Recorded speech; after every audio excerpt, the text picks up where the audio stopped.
Hey gardeners, Amy here with Garden Up. Today we are removing a bunch of landscape fabric, and I'll tell you, I am tired. So I want to talk about landscape fabric, what it is, what it's used for, why it's often a problem, and then how to take it out when you get sick of it.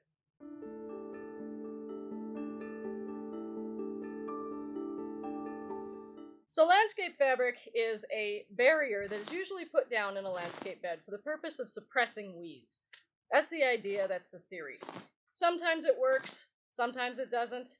More often than not, it doesn't, at least not for very long. So the quality of how well it suppresses weeds and how long it lasts has to do with many factors. One, if it's installed correctly. Two, the thickness and quality of the fabric itself. And not to mention the conditions of where it's being used and the prep done on the site to begin with. So what it is it's plastic. It's called fabric, but it's actually a textile made out of plastic. And when it breaks down, which it inevitably will eventually, it throws microplastics out into the environment just like all the other plastics that we keep throwing everywhere. So if the fact that it doesn't last long isn't enough to persuade you to not use it, think about the damage that it's doing to the environment. The cost or the environment, one of those two should steer you away from ever using fabric. If that's still not enough, the other thing that it does to your soil is it kills and damages the microbes and everything that's in the soil itself. So there's actually a gas exchange that happens between the soil and the atmosphere, and if anything stops or hinders that gas exchange, it tends to harm the health of the little microbes and all the critters that live in the soil. And so your soil health will suffer if you're using landscape fabric. And then, of course, there's the mess that inevitably happens when weeds eventually start growing through it. Weeds will either grow on top of the fabric, which actually is your best case scenario, because then all you have to do is take up the fabric and the weeds come with it. It's still expensive because you have to pick up the fabric that you just paid to put down, but whatever. Worst case scenario is when those weed roots grow through the fabric, because then you can't get them out without taking up the fabric itself, which is what the fabric was for in the first place. So what inevitably happens is things like this, where roots are growing under the fabric, trying to get to oxygen and trying to find a way up, and then roots are growing on top of the fabric, trying to get to water, trying to get down. So it's a mess. It's just a mess. So then we get called and we come take it out. To do that it's not easy, okay? Because usually, even if it was just fabric and then bark mulch put on top, the bark mulch breaks down, so there's compost or soil on top of the fabric. Sometimes, and I do not understand the thinking behind this, but sometimes the landscapers will dig out 4 to 6 inches of soil, put the fabric down, put soil back, and then plant on top of that. I don't know, I don't get it. But that's even worse, because then you have to get the soil off in order to get the fabric up, which is kind of what we're dealing with here, although I don't think it's soil, I think it's just compost that has broken down over many years on top of it. This fabric actually worked pretty well to keep the weeds down. There were only a couple spots that were really taken over with weeds, but you can see the tree roots are growing right under the fabric because they're trying to get oxygen. And then the weed roots, same thing, they're trying to grow we can't weed those out because they're underneath the fabric. And then there were also weeds on top of the fabric, which is what happens. Eventually, this happens every time. So if your fabric has lasted 10 years, good on you, you're lucky. I always say that if a landscape fabric has a 10-year guarantee, you'll get 1 year out of it before it starts failing. So for every 10 years, you get 1 year. If it lasts longer than that, you're really lucky. One more horror story. The worst fabric installation that I have ever had to take out was the top mulch, so the bark, fabric, 6 inches of soil, more fabric. Why? I don't know, but it was failing, so we took it out. To remove landscape fabric, you're going to need at least a few tools. One is a shovel, because you're going to have to dig up the edges and separate roots and all kinds of things, so a shovel is very useful. 2 is something to cut with, whether it be scissors or a knife or utility blade or a hori-hori with a sharp edge. Any of those things that can cut this into smaller pieces will be helpful. because especially if you've got soil over top of it, which is what we're dealing with here, it's going to be heavy, and you're going to want to cut it into smaller pieces so that you can actually deal with it. Okay, first step is finding the edge. We've already done that here. And then you just start separating and pulling. You pull it up as best you can until you just can't anymore.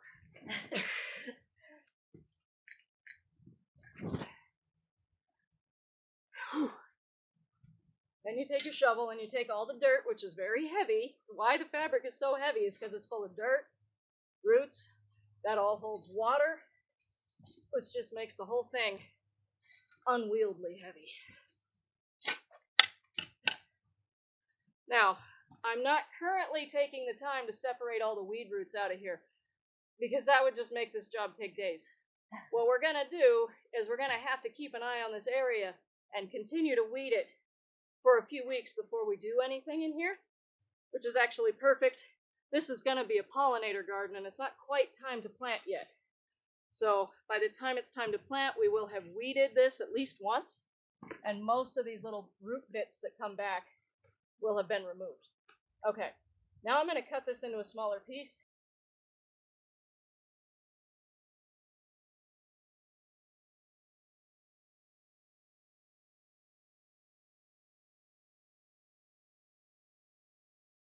Okay, so here's what you end up getting when you pull this stuff up.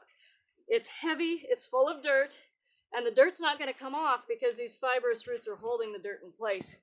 So I will try to beat out some of it because soil is really valuable, but I'm not going to be able to save most of this soil. But you can see all these grass roots and other roots. There's tree roots in here that are trying to grow through the fabric because they're just trying to do what they are a plant, they're a living being. It's what they're supposed to do in order to live. They're supposed to send roots down. One more quick note of things to look out for whenever you're digging is irrigation. So there's the irrigation box. We've kind of buried it, but we'll unbury it before we're done. That is actually a plastic border edge. There are some sprinkler heads along here, and there are irrigation pipes. So we just have to be aware of that and careful so we don't put holes in the lines. Okay, so now that I've gotten that piece out of here, I just wash, rinse, repeat. Take some more soil off of whatever I can get to.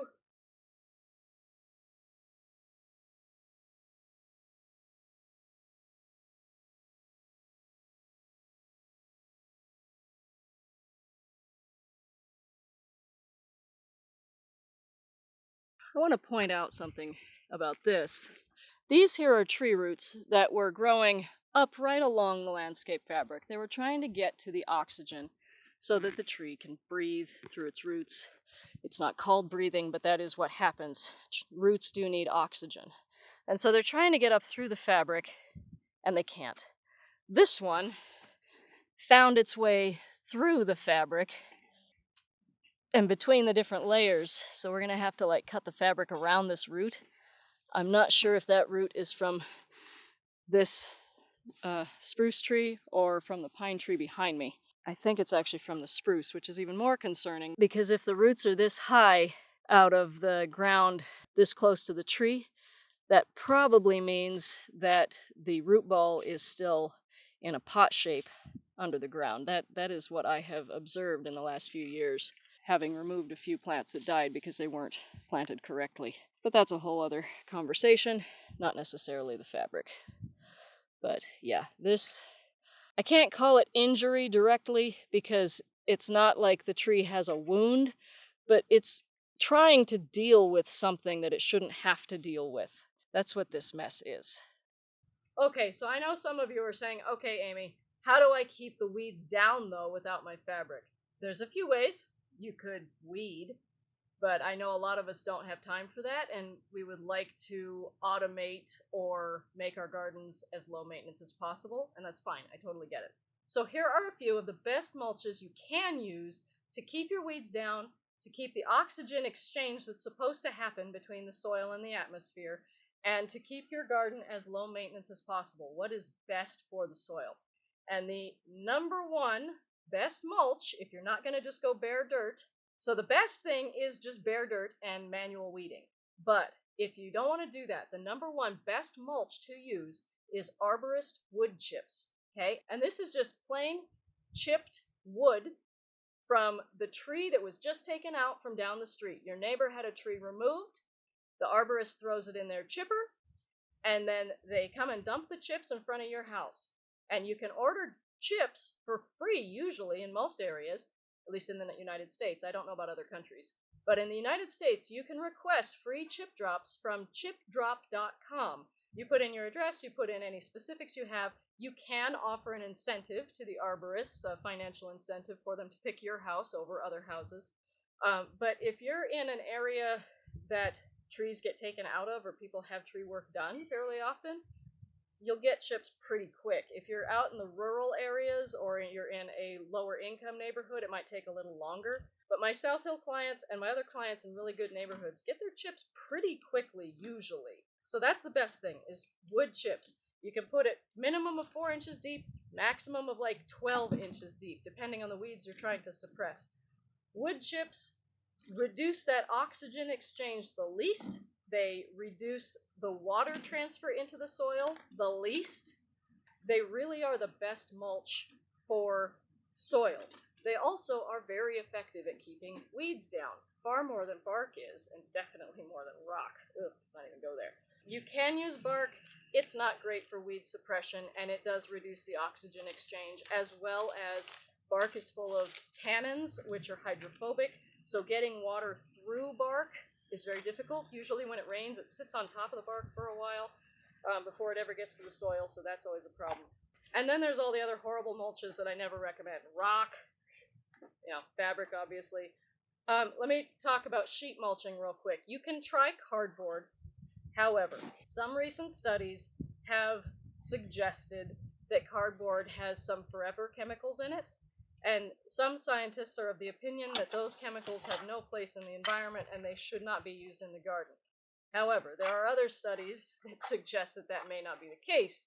The cardboard that was used for that initial study was actually mixed paper, including waxy food containers and stuff, and it was used in a chicken bedding situation or some such, and that the forever chemicals ended up in the chicken coop or something. So that study may or may not even be applicable here, but I do want to talk about that. Cardboard is effective for keeping weeds down. It only lasts for about a year, and you're probably going to want to put something over top of it anyway.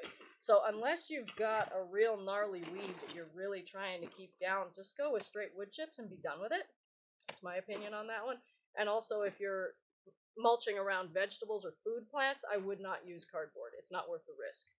However, in a flower garden situation, if you just got a shrub bed or something, I'm still going to offer sheet mulching to my clients for the time being, because I don't think it'll do much harm in those situations.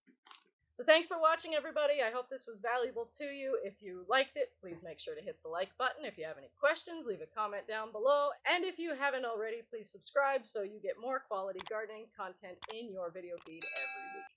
Thanks so much, guys. See you in the garden.